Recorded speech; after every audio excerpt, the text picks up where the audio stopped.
Wait guys, before you advance forward in the video, be sure to watch the entire video to get all the information you will need to do this. There were a few tricky parts and you will need to torque a few bolts. Also, be sure to check out the links in the description below for more information like parts and tools used. Real quick, here's the problem. We have a traction control light and an ABS light on our 2012 Jeep Wrangler. I tried to take it to Advanced Auto, but they did not have the capability to check the ABS and traction control light, so I had to take it to the Jeep dealer and have it checked. I spoke with the mechanic at the Jeep dealer and he told me that the code was for a right front speed sensor. He proceeded to tell me that it could be an issue with the hub or possibly the steering issue, but they would need to make an appointment to do a full inspection. So I decided to take a chance and just replace the speed sensor, and that resolved the issue. This video will be a step-by-step video of removal and installation of the speed sensor. Alright, so the first step here that we're going to want to do is, while the Jeep's still on the ground, we're going to want to loosen the lug nuts. You don't want to take them all the way off, you just want to loosen them. Once we get it in the air, we'll take the lug nuts all the way off and then the wheel off. Of course, remember to put the vehicle in park, e-brake on, and block the rear wheels before you jack it up.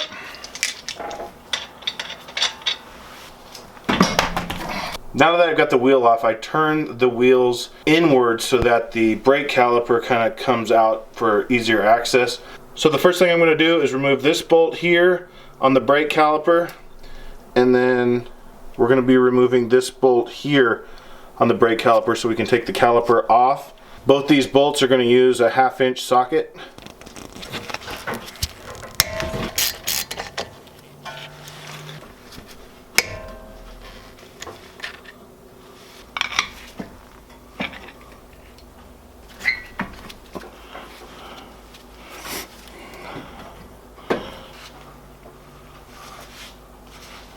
Next thing we're going to need to do is remove this bolt that's holding on the caliper bracket.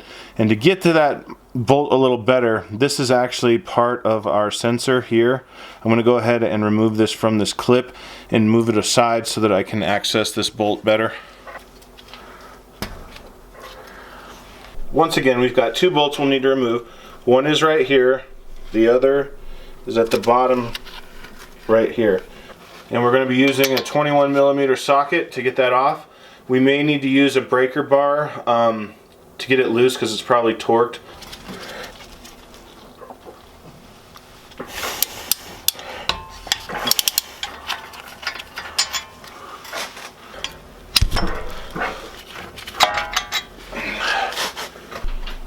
Alright, just going to go ahead and remove the caliper bracket and set it aside. And then we're going to go ahead and remove the rotor. Alright, now let's check out this sensor. So to get the sensor off the hub, we're going to be using an Allen wrench, and it's going to be a 5mm. Alright, so to get this guy out, we're going to want to twist it out like this and kind of push the wire through, and then we should be able to get enough wire through that we can just pull that out.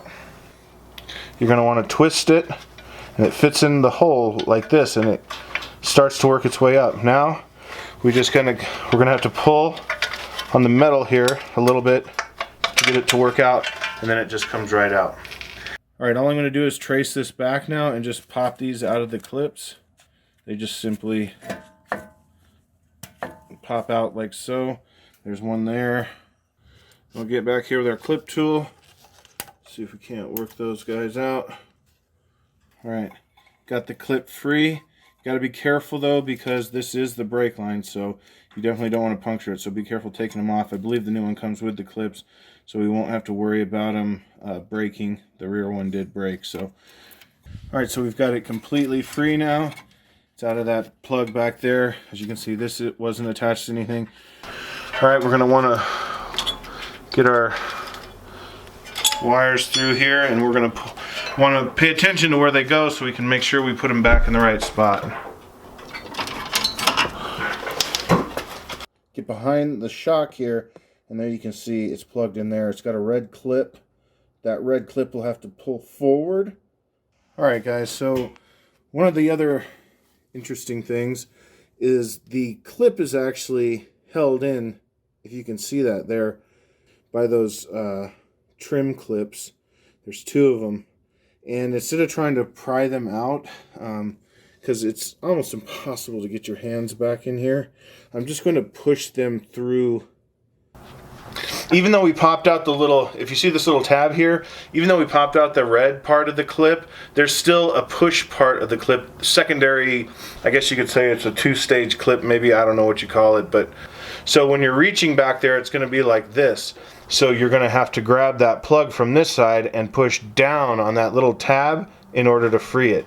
But it made it much easier once I popped this out and I had some leeway with the plug as far as being able to grab it with my hands. Here's that other plug, guys, and it's going to be sitting in there like this.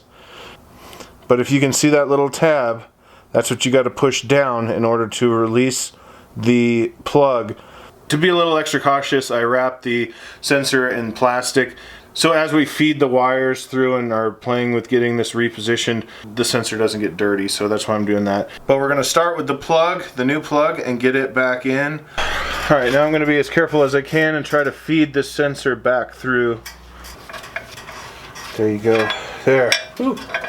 Okay, cool, it popped right through. There. All right, there we go. All right, we've got everything back in place.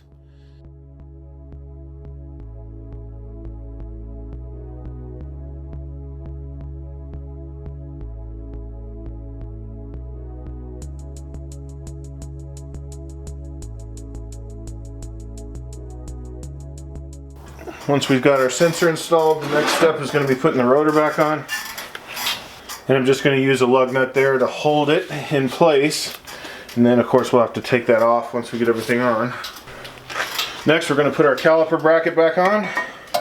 Okay, so these two bolts that hold on the caliper bracket, I found two different torque specs for them. One was 100 foot-pounds, the other one was 120 foot-pounds. I'm going to go ahead and use the 100 foot-pound because I trust the source that it came from. But again, be sure to do your own research. Okay, next we're going to go ahead and seat the pads, and then we're going to put our caliper back on. I found two different torque specs. One was 26 foot-pounds, the other was 20 foot-pounds. I personally trust the source that I found, the 20 foot-pound torque spec, so I'm going to go ahead and use that for these. Alright guys, be sure to check out all the links in the description. I'll have all the parts and tools that we use today linked in the description below. Be sure to hit that like button if this video helped you out. Don't forget to hit that subscribe button and hit the notification bell. Once we got everything torqued down, just had to throw the tire back on and we're good to go. Alright, we'll catch you in the next one. Peace!